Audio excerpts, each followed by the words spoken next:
Thank you. History is not a snap. It is tricky and has a sticky relationship with knowledge. You say yes, I say it knows. It is not a snap.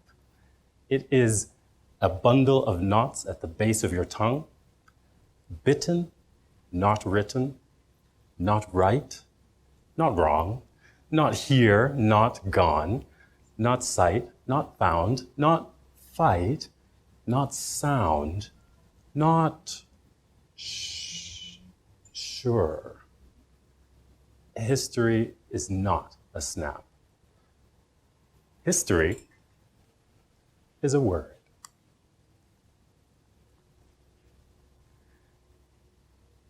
And words, all words, have a scope that is both limiting and limitless. We all know that stories can tell words, or rather stories are composed of words, but we often forget how a single word can tell an entire story.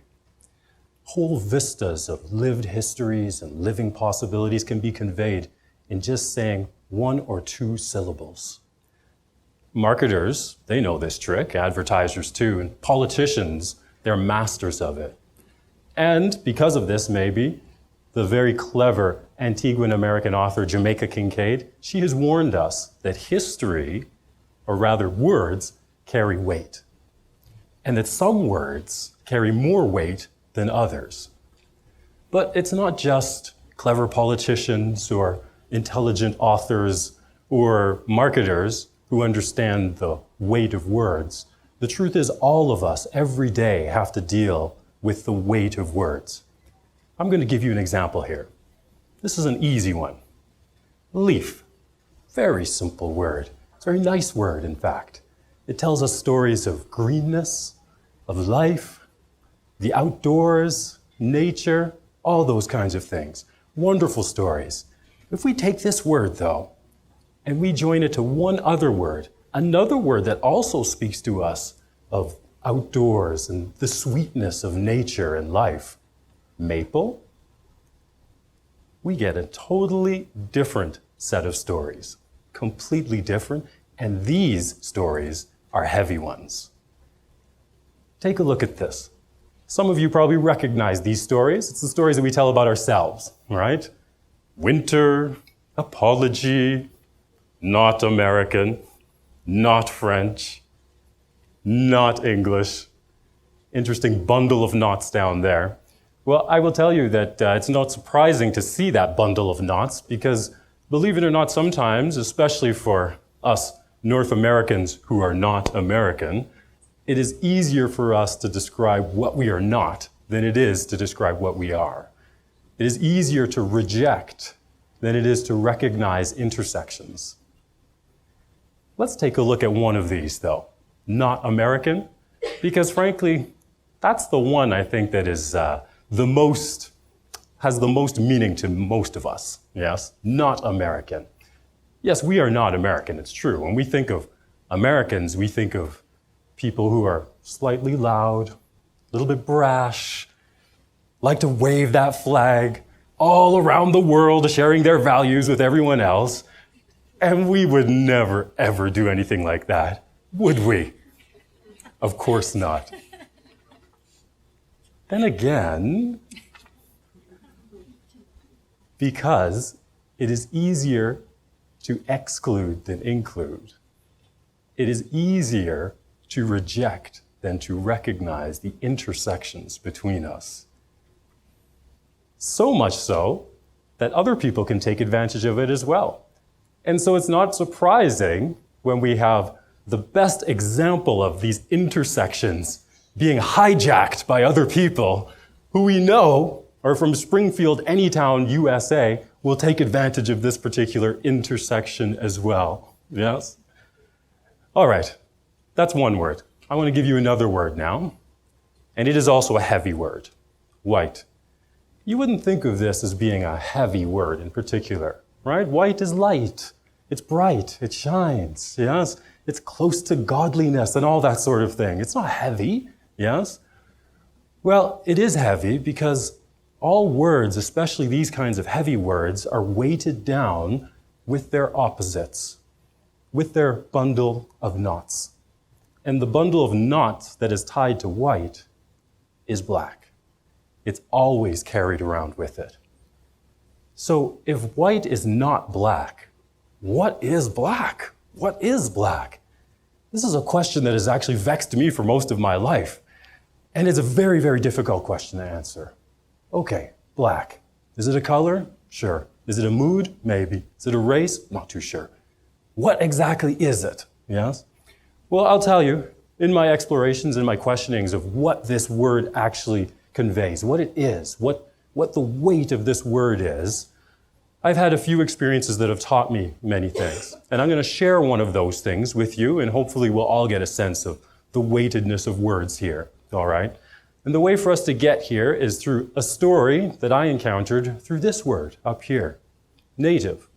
Very important word for this continent that we live on today.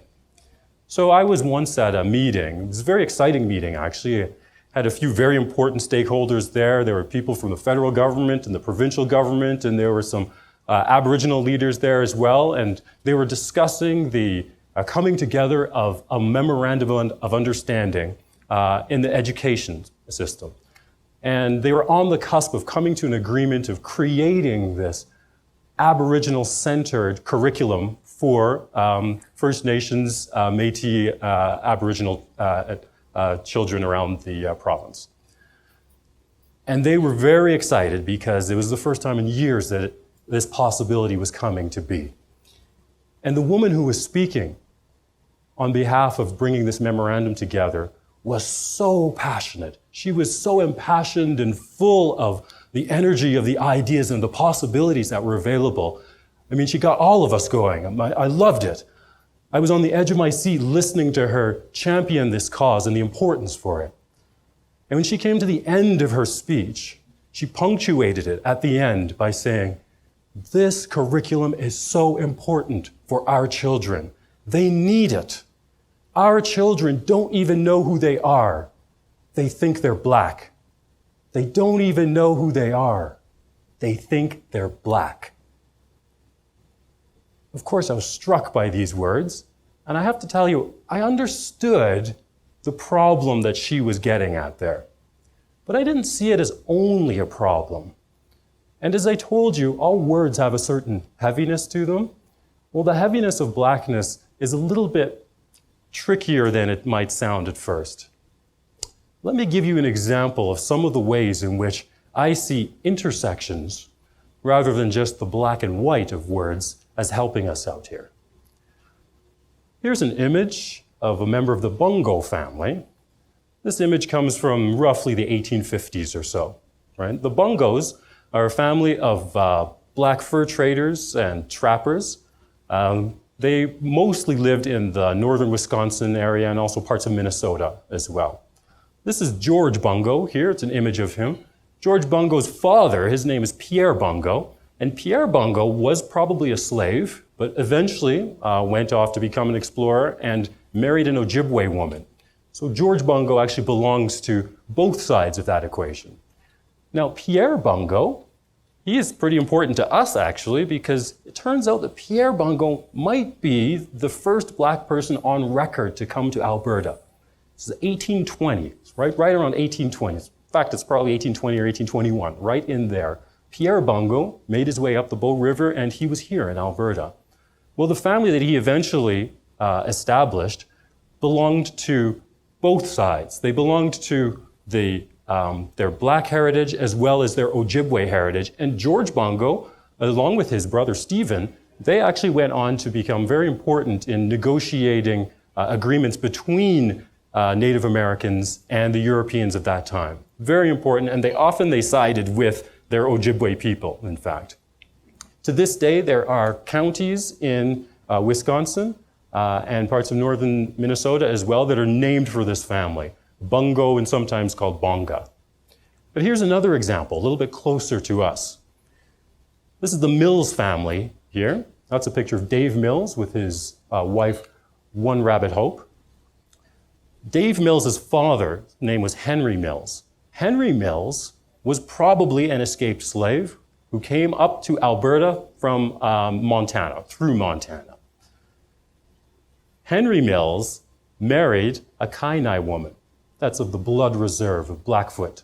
Yeah? So he married a Kainai woman, and they had a family, and Dave Mills was one of their sons.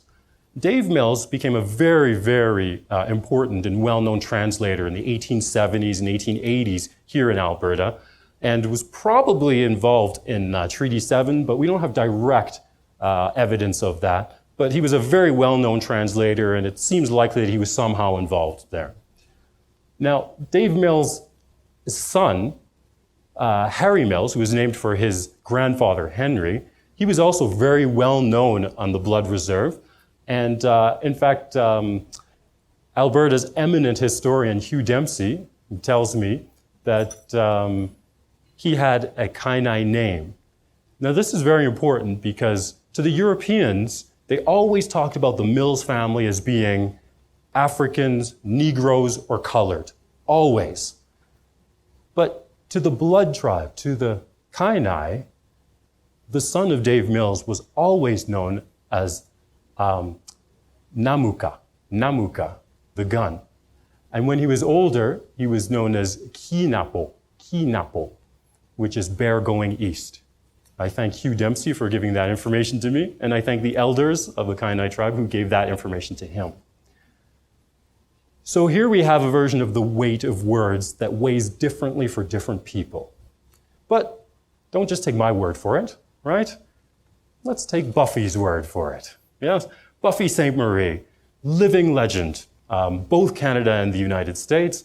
In the 1960s, a huge folk singer. She sang with the likes of Joni Mitchell and Neil Young and Leonard Cohen, as well as many other great luminaries. She's still immensely famous and popular.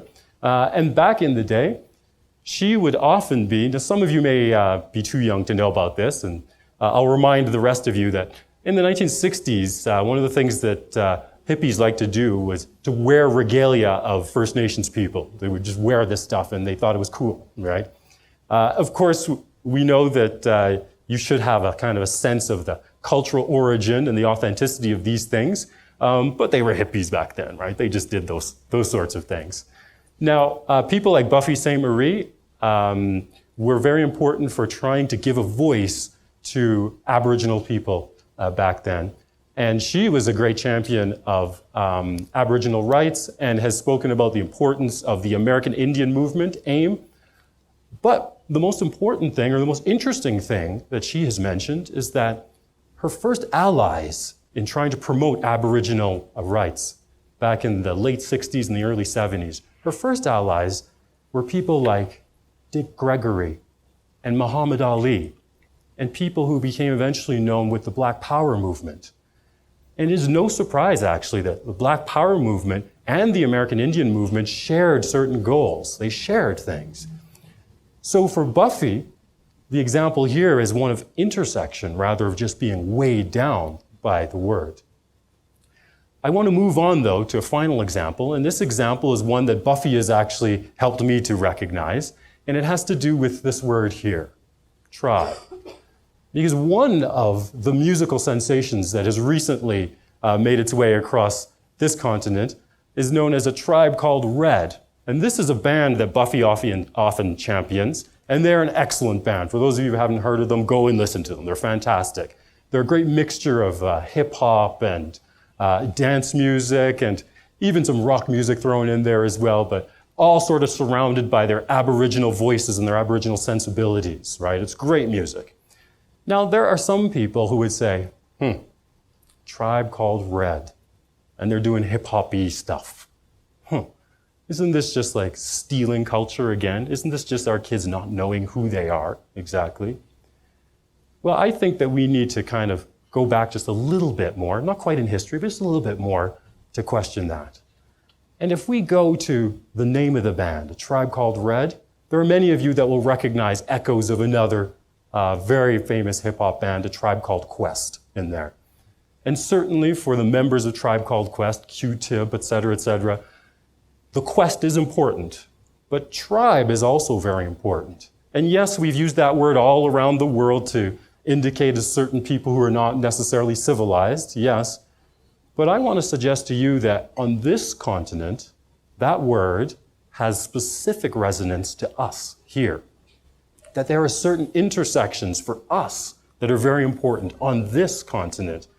And that when Q-Tip and the rest of the band came up with their name, tribe resonated with them because they too are North Americans here. Intersections.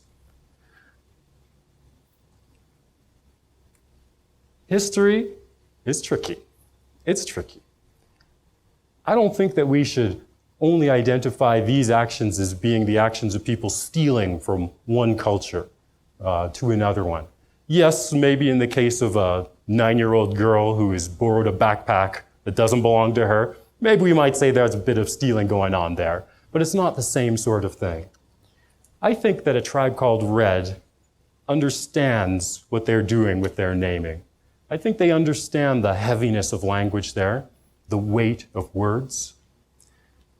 I think they recognize the intersections that have occurred across this continent throughout history.